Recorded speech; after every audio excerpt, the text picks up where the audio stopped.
মালিক, আমাকে চালাতে তোমার কেমন লাগছে? হ্যাঁ, আমার খুব ভালো লাগছে। বেবি, তোমার হাত থেকে এই ফোনটা রেখে আমার কথা শোনো। তুমি কি এই ফোনটাকে চাও নাকি আমাকে চাও? মালিক, তুমি আমাকে চাও, আমি তোমার অনেক কাজে সাহায্য করবো। হ্যাঁ বেবি, আমি তোমাকেই যাবো যদি তুমি আমাকে একটা কিস দিতে দাও। মালিক, তুমি আমার সাথে বেইমানি করলে। মালিক, তোমাকে আমি উচিত শিক্ষা দেবো।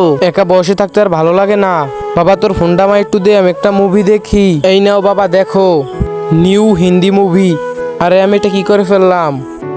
Nobody does বাবা, তুমি আমার ফোনটা আমায় দিয়ে দাও, আমার খুব একটা জরুরি কাজ আছে। সারাদিন পর বিছানায় শুয়ে অনেক আরাম লাগছে। মালিক কি তার হাতে আমায় নিবে? এই সময় আবার কে ফোন দিলো?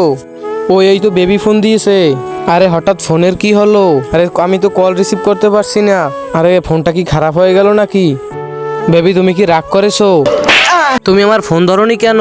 আমি তোমার জন্য অনেক চিন্তা করেছি। বেবি, আমি তোমার জন্য এই ফুলটি নিয়ে এসেছি। দাঁড়াও শয়তান মালিক, তোমাকে আমি মজা দেখাচ্ছি।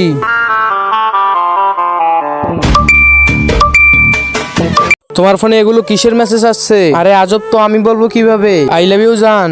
আরে এটা কিভাবে হলো? বিশ্বাস করো জান, এগুলো তো আমি করিনি, আমি তো তোমার সাথেই ছিলাম। এই নাও তোমার ফোন, আজ থেকে আমি আর তোমার সাথে থাকবো না। শালার ফোনের জন্য এসব হয়েছে। শালার ফোন তোকে যে বানিয়েছে সেও খারাপ, তোর বাবাও খারাপ, তোর 14 গোষ্ঠী খারাপ। আরে ফোনকে গালি না দিয়ে একবার তো পিছে তাকা।